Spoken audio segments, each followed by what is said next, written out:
Hey folks, Kiltman here. Kiltman, that's your services. How are you all?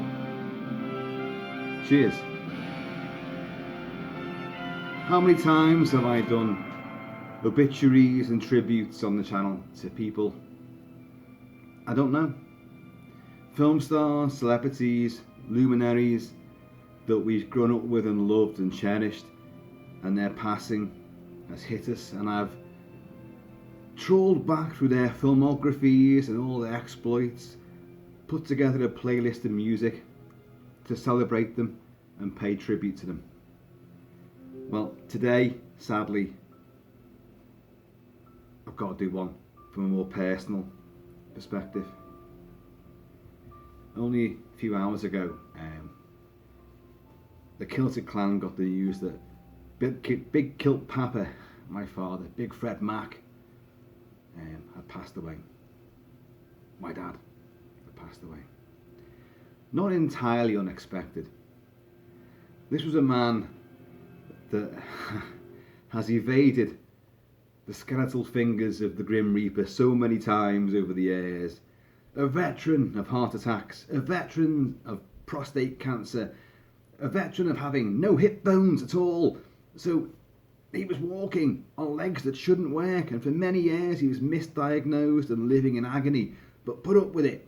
And then finally they discovered what was wrong and gave him hip replacements. A man that was dyslexic, but for so many years it was unrecognised. So he just thought that was normal, and he struggled to fit words together to make things make sense. He was blind in one eye from a catapult firing accident when he was a kid. He let go with the wrong hand and the catapult came back and took one of his eyes. And yet he went on to become a pistol and rifle champion,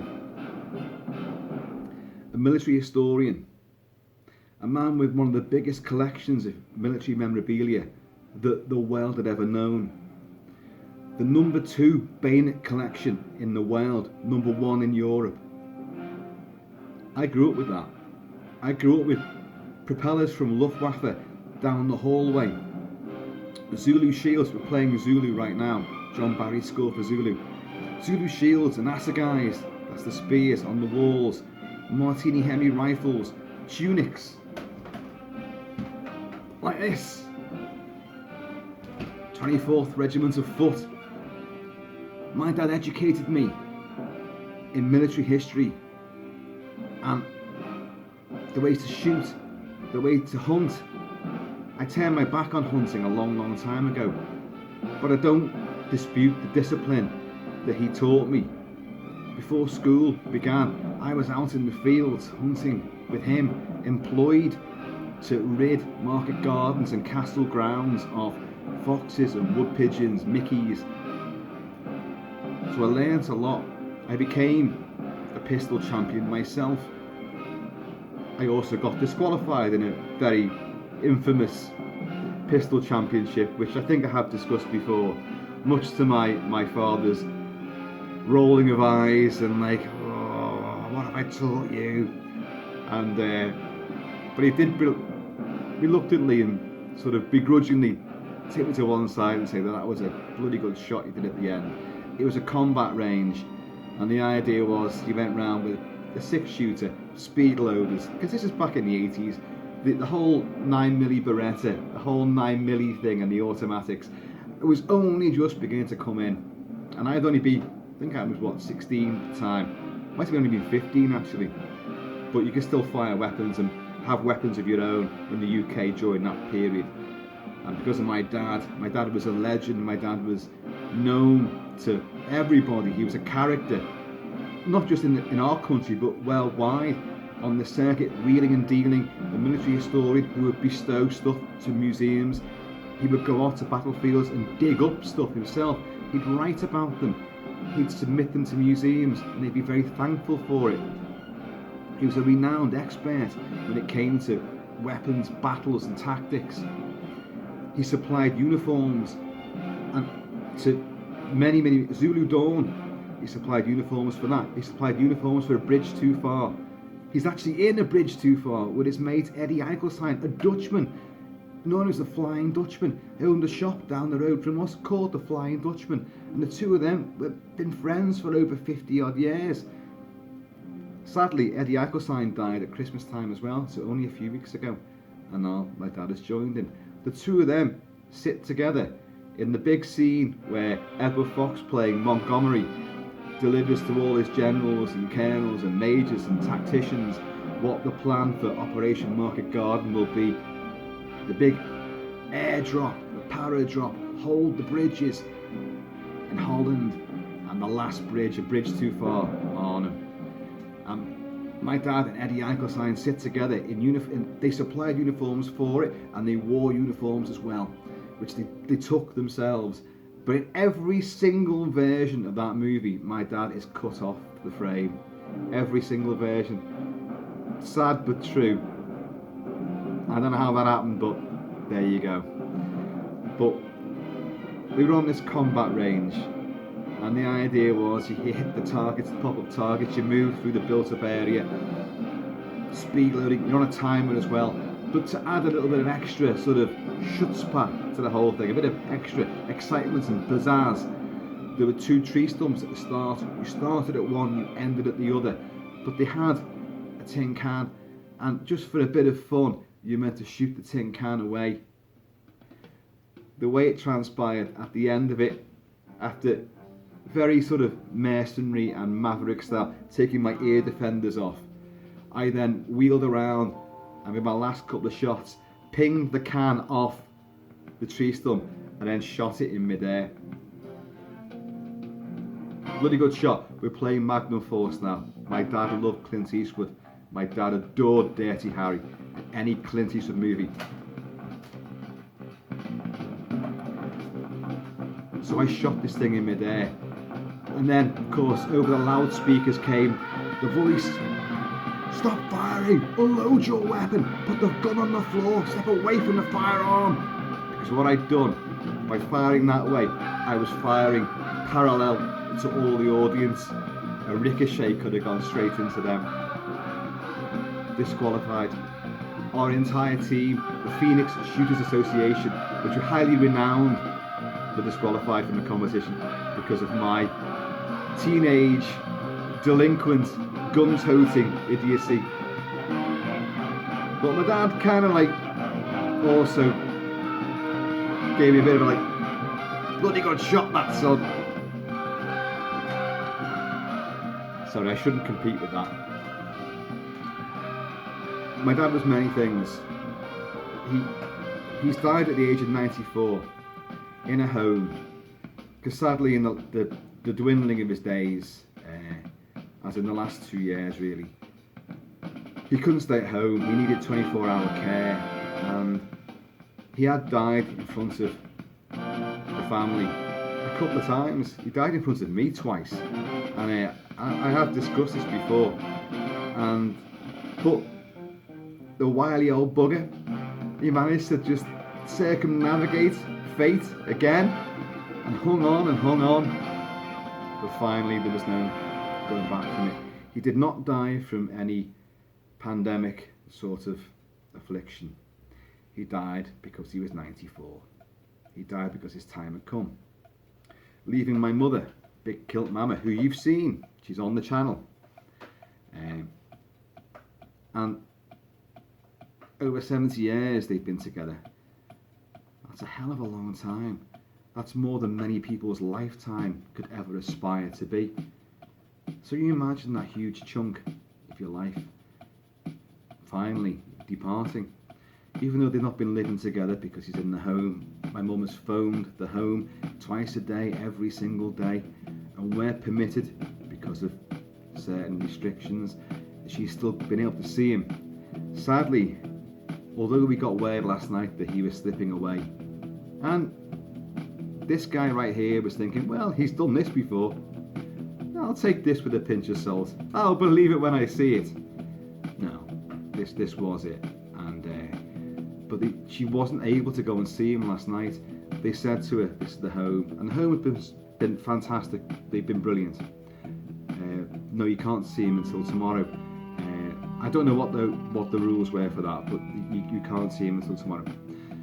But sadly, so she was going up there first thing, but it didn't matter. He went before she got there, which is... But in a way, it's kind of like, that's my old man. He just had to go and be a little awkward sod just at the last minute. Nope, here's the train, I'm getting on it. And wave goodbye. Sad in many, many ways, but also it's very fitting for him. He, like myself, he lived by his own code. He was a horticulturalist, a landscape gardener, a military historian, a public speaker, a lecturer. I've probably missed out a hell of a lot of stuff there. He was too young to join the army in the Second World War. So at the age of 15, they allowed him, here's the irony, they allowed him into the Home Guard. The Home Guards, the old guys. He was too young for the army, so they put him in the old folks' Home Guard. But what he did is tremendous. When Hitler was blitzing London and Merseyside, all the docks and the factories, my dad's job was on a rocket battery on the Wirral, on the banks of the Wirral, the banks of the Mersey, to shoot at the bombers going overhead on these huge rocket batteries. And we've got pictures. These are little tiny, those little square pictures, very yellowy, of my dad on these, sitting there on the gun, big guns, and it's sort of like 12 rockets, maybe even more, like 16, maybe 18 rockets, just strafing the sky. And my dad was doing that at 15 years old, shooting down German bombers. And it's him, you can see him, and you can see him firing them as well. It's absolutely amazing. And of course, I've got a large family, and I'm the youngest by far in our family. And I know for a fact that my two brothers and my sister all know a different version of my father, of course, because they all grew up in different phases. But the phase that I grew up with, and I was pretty much an only child the way that it happened to me, because I was so far behind everybody else, that I got the history, I got the military side, the wheeling and dealing, I got the collectible side. He manifested such an obsession with relics, with collecting, with obtaining things, the value of things, and the history behind items. That's what I grew up with. And that, well, as you guys know, that's exactly how I am now. Albeit mine went into movies primarily, but a movie memorabilia, merchandise. But I have a lot of historical items too, and a lot of weaponry, as you guys know. And that's from my dad. That's definitely from him. My stint in the Marines definitely came in part from his passion for the military life and traditions. That's why the reason I went into my eldest brother went into the RAF. When I left the Marines, I genuinely thought he was going to be disgusted with me, because I did 2 stints in the Marines. I left early and then went back again, and I thought he weren't going to be appreciative and understand. But he did. He was brilliant. He was totally brilliant and understood exactly my reasons, and was very proud as well. He also loved the whole kilt wearing thing. He was very, very amused and yet loved it that someone was going to take it on board and do it. He'd never do it. Yeah. He was flamboyant, he was eccentric, he was a character, he was a legend, he was renowned in so many different circles, the collecting circuits, up and down the nation, all around Europe and the world in fact. He travelled far and wide collecting stuff. This was a guy that found a plumb bomb on the battlefield of the Somme, the most plundered battlefield ever, and he found a plumb bomb. Now they're not small, and he brought it back with him on a hovercraft back from Europe back to the UK. Can you imagine that now? He was an astounding character. He would often be on trains with suitcases, bags and holdalls full of bayonets and swords and muskets, just travelling to different fairs: Birmingham, Glasgow, Manchester, London, the Portobello Road. He'd be down there all the time. Astonishing astonishing. And a raconteur, so funny, a great sense of humour. Love good British bawdy humour. He loved Benny Hill. He loved Fawlty Towers. He loved the Carry On movies. He was also, this is where the weird dichotomy comes in, he was also very, very highly, this is Zulu Dawn playing now, one of my favourite movies and one of my favourite soundtracks ever, Elmer Bernstein, Zulu Dawn. This is River Crossing. It's full of pomp and pageantry and empirical glory, but a tinge of tragedy and fate, because our boys get massacred in this one by the Zulus. And we went to the premiere of that. Me, my dad, my family, Eddie Ankelstein, the guy from The Bridge Too Far. We were all there because my dad had supplied stuff for that movie again. And where was I going with that? I was going somewhere. A raconteur, a legend. You get my drift. He was a supreme character, a great sense of humour. Oh, I know where I was going with that. This dichotomy. He was also rigid with. He hated anyone going against the grain. The government rules. You should follow the rules and all that. And his politics were very, very different from mine. And yet, he embraced the likes of Dirty Harry, a maverick, a very right-wing maverick, but a maverick nonetheless, a rule flouter, and Snake Plissken, my all-time hero, Kurt Russell in Escape from New York, as absolute futuristic, one-eyed, anti-authoritarian, badass dude, Snake Plissken. My dad loved him, and how would you? The father I grew up with was more staunch and hard line, and how would you accept and recognise and enjoy the antics of these mavericks, these anti-heroes? And yeah, he did, and to see him watching these movies, he took me to see Escape from New York. I've discussed it before, at the premiere of Escape from New York, and it was a double A in this country. There's the poster there. And we went down he took me to London to go and see it because I'd shown an interest in this movie. Barry Norman had talked about it, forthcoming on Film 81, and Starbest magazine had run a feature on it. So I was, although a kid, I want to see this movie. So he took me to London. He took me to the premiere in Leicester Square, and we saw it twice in one night. And it was a major bonding session between me and my old man. Now, I can't say that me and him were best mates. We weren't. Our opinions and our observations on life, our outlook were vastly different in many, many ways. And that whole, you and your dad, you don't always get along. Of course you don't. That's not the way it happens. But you respect one another. And it's just so sad that the debates, which could have been heated many times when I was younger, the volatility of some of that was all born out of a passion that we both shared. It might be in different directions, but if someone's got an opinion and someone's got values that they stick to and you oppose them, that debate can become heated.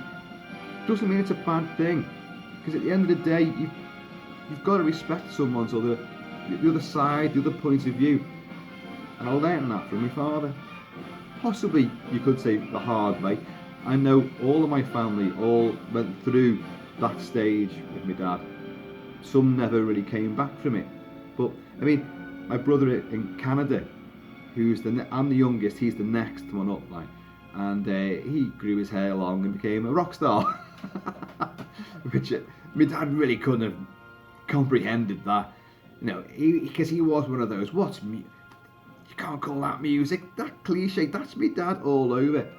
And yet, the one song which I won't put on this playlist is from OMD, and it's OMD's Talking Loud and Clear. OMD, local boys, synth 80s pop band. Talking Loud and Clear has such a lovely melody to it, all synthesised, but my dad loved it. I'm not going to play it, although I would long to, because I know that the last time I played that particular track, I got a bit of a problem on YouTube, so I won't do it. I'm a no name. Spaghetti westerns. Clint again. My dad adored Clint Eastwood. Back in those days when you didn't have Blu-ray for certain, you didn't have DVD. You might have a VHS and Betamax, which we did. I mean, he and my mum bought me a Betamax player, and pretty much day one, and movies, and then we began to watch films over and over again and record movies. And my dad would, any Clint Eastwood movie coming on, that was it. Shut the curtains, don't answer the door, take the phone off the hook. We're watching this. It's Clint. Boss, what a way to be brought up. So, although I had that massive fascination, nay obsession with movies already, he just cemented it. He gave it a foundation of bedrock, justified it. I'm into me bayonets, me buckles, me badges, me belts, and me helmets, and me muskets, and me weapons, and swords, and shields. You've got your films. Alright, son. My mother, big kilt mama, is an actress, stage and screen. She's a singer, and she's a public speaker again. She's lovely at doing monologues. You try stopping her. So is my dad. But she was offered a part in this film, this short movie, and it was one of the sort of Agatha Christie style murder mysteries in a country manner. And she begged and she got my dad involved in it just to give him a taste of what her life was. He plays the husband of the woman that my mother played, and he only had one line. He used to come in with a double-barreled shotgun, sort of crook open over his arm, with his flat cap on and his tweeds, and his line was, "Who was that man that bolted out of the window?" Which is the killer. He could not get that line. Who was that window that bolted? Who was the bolt that windowed? Who was the man that windowed the bolt? And all day it took, and he couldn't get it. We'll try again tomorrow, because it's a pivotal scene. We'll try again tomorrow. He still couldn't get the line, no matter how he tried. And in the end, he went, we'll just shorten it. Come on. So his big moments, my dad comes in and just goes, "Who was that?" He got that bit. He nailed that bit all right. But yeah, my old man, there's so much more I could say. So much more. He had so many other careers, so many other things and on the go. In his later life, after many heart attacks and slowing down a fair bit, he began to whittle away his collection of stuff, which is a real shame. So, because I wanted it all. I have certain elements of that collection which he'd given me many years ago, but there was many more things which sadly went. And but he then went into doing a lot of charity work, and he went to go and speak to old folks. He was older and more infirm than most of them, and he would go out and he'd sit with them and visit them. He'd do shopping for them. He'd do all sorts for them. And he spent years in working with the church. He did seem to discover religion quite a lot towards the end. I think because he'd had 5 heart attacks, he'd had this, that and the other going wrong with him. His health was forever deteriorating, and I think he always thought, well, I've got one foot in the door of Valhalla, so I may as well make my peace with the gods, which he would do. And he then would give back to society, back to other people, and that's a wonderful thing to behold. It's a wonderful transition that he went through, and I don't think any of us have given him the kind of kudos and respect he deserves for that, because it's a major step.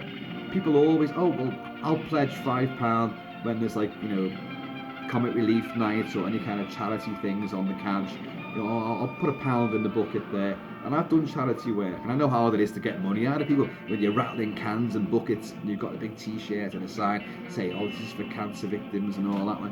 But I know how hard that is. But my dad would he'd badger people into giving money, and he'd give up so much of his own time and pledge it to other people to make sure that they were okay. Whatever they needed, he'd go and see the right people to get the stuff that they needed.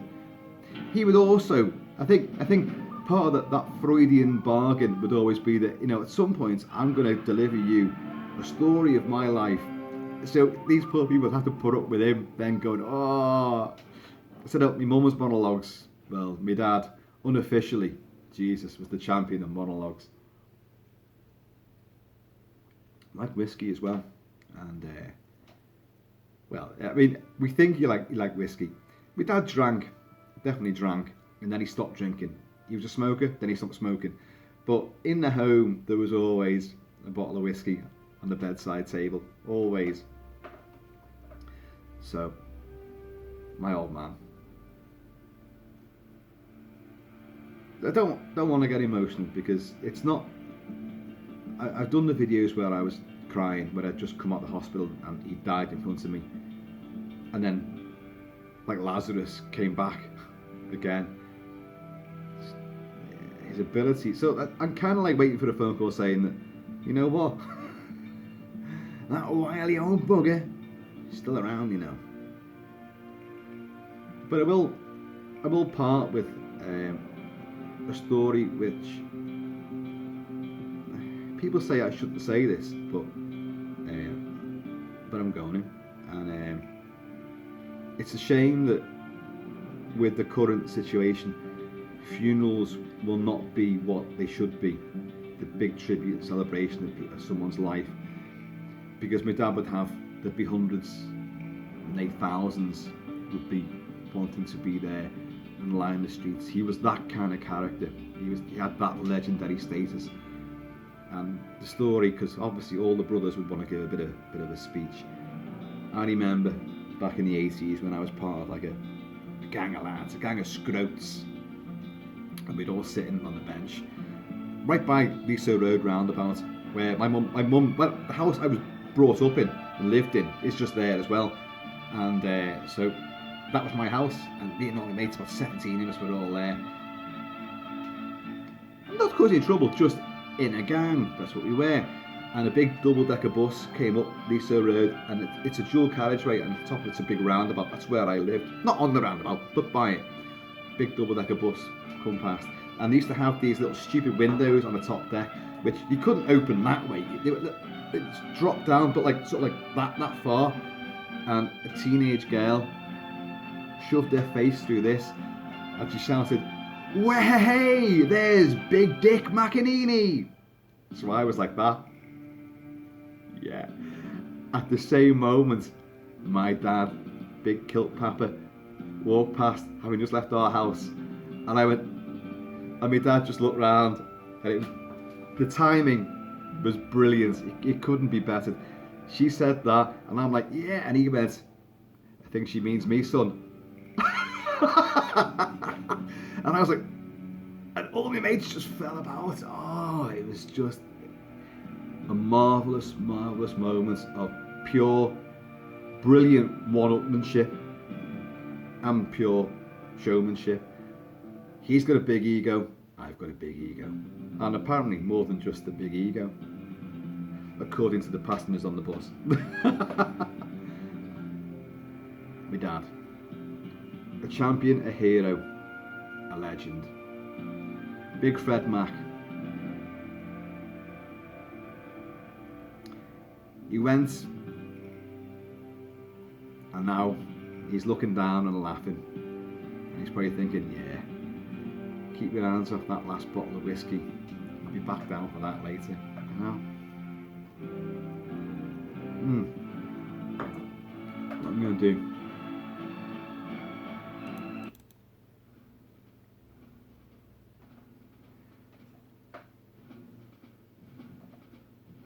John Addison's score for A Bridge Too Far.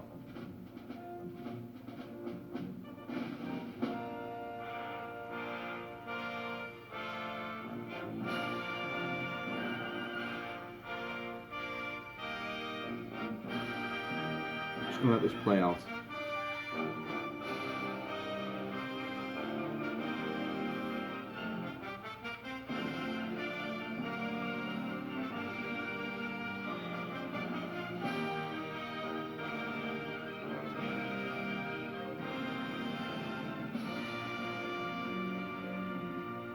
It's a wonderful film as well. I'll be watching that and Zulu Dawn, I think. And Escape from New York.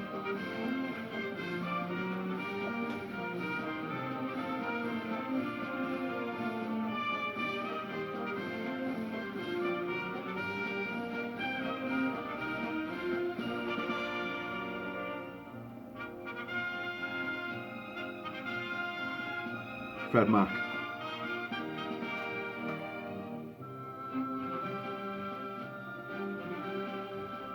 Pistol champion, rifle champion.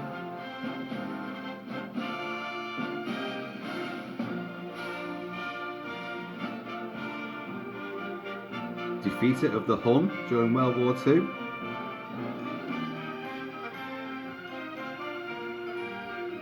Love this food as well.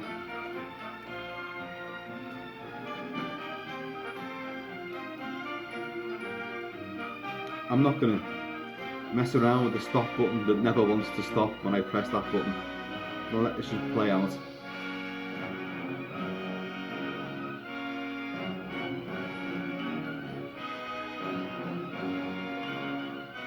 The old man.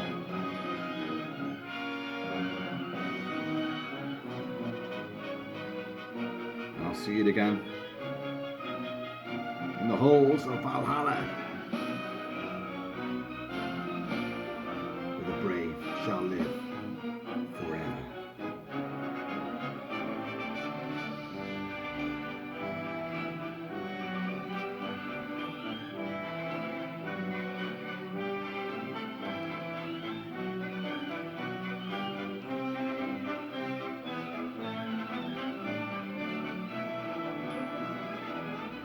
Thanks, folks.